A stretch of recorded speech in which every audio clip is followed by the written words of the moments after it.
আসসালামু আলাইকুম। সবাই কেমন আছেন? আশা করি সবাই ভালো আছেন। আজ আমি রান্না করব মুরগির কালা ভুনা মাংস।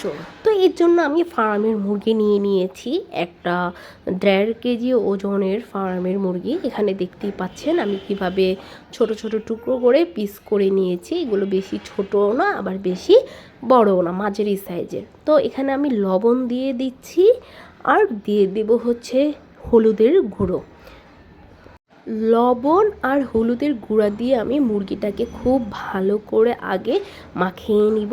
মুরগিটাকে ভালো করে মাখিয়ে 15 থেকে 20 মিনিটের জন্য একটু রেখে দেব। এর চেয়ে বেশি রাখার কিন্তু প্রয়োজন নেই।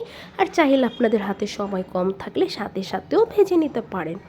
এরপর আমি কড়াইতে তেল দিয়ে দিলাম মুরগিগুলো ভাজার জন্য। এখন খুব সুন্দর করে আমি মুরগিগুলো ভেজে নিব। আর এই মুরগিগুলোকে একটু ভালোভাবে আমি প্রায় 60-70% মতনই ভেজে নিব। তার জন্য অল্প অল্প করে মুরগি দিচ্ছি যাতে খুব সুন্দর করে মুরগিগুলো ভাজা হয়। তো মুরগিগুলো আমি খুব সুন্দর করে ভেজে নিয়ে এখন হচ্ছে তেল ঝরিয়ে মুরগিগুলোর মাংসগুলোকে উঠিয়ে নিচ্ছে। বাকি মাংসগুলো আবার এখন আমি এই তেলের ভেতরে দিয়ে খুব সুন্দর করে আগের বারের মতনই মাংসগুলোকে ভেজে নেব। বেশি পরিমাণের মুরগি দিলে কি হতো, মুরগির মাংস থেকে পানি ছেড়ে দেওয়ার সম্ভাবনা থাকতো। তার জন্য অল্প অল্প করে মুরগি দিয়ে ভেজে নিচ্ছে। আর চুলার আঁচটা কিন্তু মিডিয়ামে থাকবে, বেশি লোতে থাকলে কিন্তু মুরগি থেকে পানি ছেড়ে দিবে। এই জন্য মিডিয়াম হাই হিটে রেখে হচ্ছে মুরগির মাংসগুলোকে খুব সুন্দর করে ভেজে নিতে হবে। সবগুলো মুরগির মাংস আমার ভাজা হয়ে গেছে। এখন আমি সবগুলোকে তেল ঝরিয়ে এই প্লেটের ভিতরে উঠিয়ে নিলাম। এখন ওই একই তেলের ভিতরে আমি পেঁয়াজ কুচি দিয়ে দিলাম। হাফ কাপ থেকে একটু বেশি আমি এখানে পেঁয়াজ নিয়েছি। এখন পেঁয়াজটাকে আগে খুব সুন্দর করে ভেজে নিতে হবে। পেঁয়াজটা হালকা লাল করে আমি একটু ভেজে নেব, পুরোপুরি কিন্তু বেরেস্তা করে ফেলা যাবে না। এখন আমি দিয়ে দিব অল্প একটু পানি দিয়ে তারপর আমি গুঁড়ো মশলাগুলো দিব, না হলে আবার গুঁড়ো মশলাগুলো পুড়ে যেতে পারে। তো আগে আমি আদা ও রসুন বাটা দিয়ে দিচ্ছি। আদা ও রসুন বাটা আমি এখানে 2.5 টেবিল চামচ দিয়েছি, দুইটা মিলিয়ে। এখন আদা রসুন বাটাটাকে হালকা একটু ভেজে নিয়ে এখানে আমি দিয়ে দেব পেঁয়াজ আর টমেটো বাটা।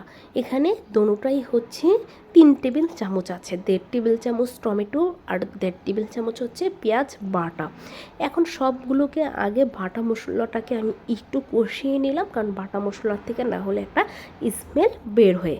এখন আমি গুঁড়া মশলা দিয়ে দিব। গুঁড়া মশলা নিয়েছি আমি কালা ভুনার যে প্যাকেট মশলা থাকে রাঁধুনি, সেই প্যাকেট মশলাটা, তারপর মরিচের গুঁড়ো, ধনিয়া, জিরা আর হচ্ছে গরম মশলার গুঁড়ো।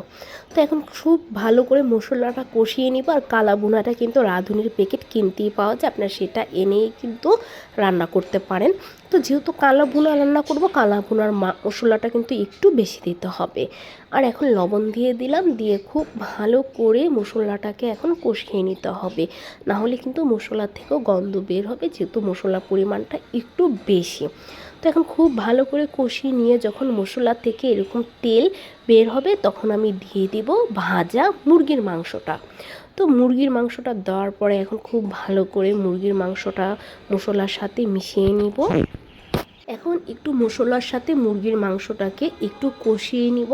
আর এর ভিতরে আমি দিয়ে দেব এখানে হচ্ছে 1 কাপ, মানে 1 মুখা সয়া সস। কালো ভুনা মাংসতে কিন্তু অবশ্যই সয়া সসটা ব্যবহার করতে হবে, নাহলে কালারটা সুন্দর আসবে না।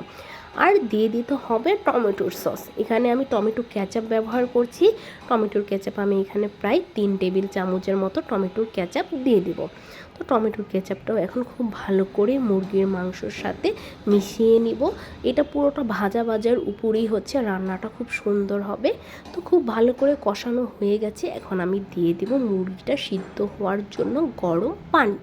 অবশ্যই গরম পানি দিতে হবে, ঠান্ডা পানি দিলে কিন্তু মুরগির মাংসর টেস্টটা অত বেশি ভালো আসবে না। এখন নাড়াচাড়া দিয়ে ঢাকনা লাগিয়ে দিব মাংসটা পুরোপুরি সিদ্ধ হওয়ার জন্য। তো কিছুক্ষণ পরপর কিন্তু আবার ঢাকনা খুলে নাড়াচাড়া দিয়ে দিতে হবে, নাহলে আবার নিচে কিন্তু মাংসটা পুরো লেগে যেতে পারে। তো এরকম করে করে একটু পরপর নাড়াচাড়া দিয়ে ঢেকে রেখে পুরো মুরগির মাংসটা সিদ্ধ করে নিতে হবে পুরোপুরি। তো সিদ্ধ যখন হয়ে যাবে তখন সবার লাস্টে অল্প একটু আমি চিনি দিয়ে দিব। তো কালা ভুনার মাংসটা চিনি দিলে টেস্টটা ভালো আসবে। তো চিনি কিন্তু একদম বেশি দেওয়া যাবে না, হাফ টি স্পুন হচ্ছে চিনি দিয়ে দিতে হবে। তো চিনি দেওয়ার পর নাড়াচাড়া দিয়ে নিলেই কিন্তু আমার রান্নাটা রেডি। কেমন লাগলো বলুন তো আপনাদের কাছে কালা ভুনা মুরগির মাংস রেসিপিটা? কালা ভুনা মুরগির মাংস খেতে কিন্তু অনেক টেস্টি হয়ে থাকে। আপনারা ঠিক এমনভাবে একবার রান্না করে খেয়ে দেখবেন যে টেস্টটা অসম্ভব ভালো লাগবে আপনাদের কাছে। অবশ্যই আপনাদের কাছে রান্নাটা ভালো লাগলে আমাকে কমেন্টস করে জানাবেন। আল্লাহ হাফেজ।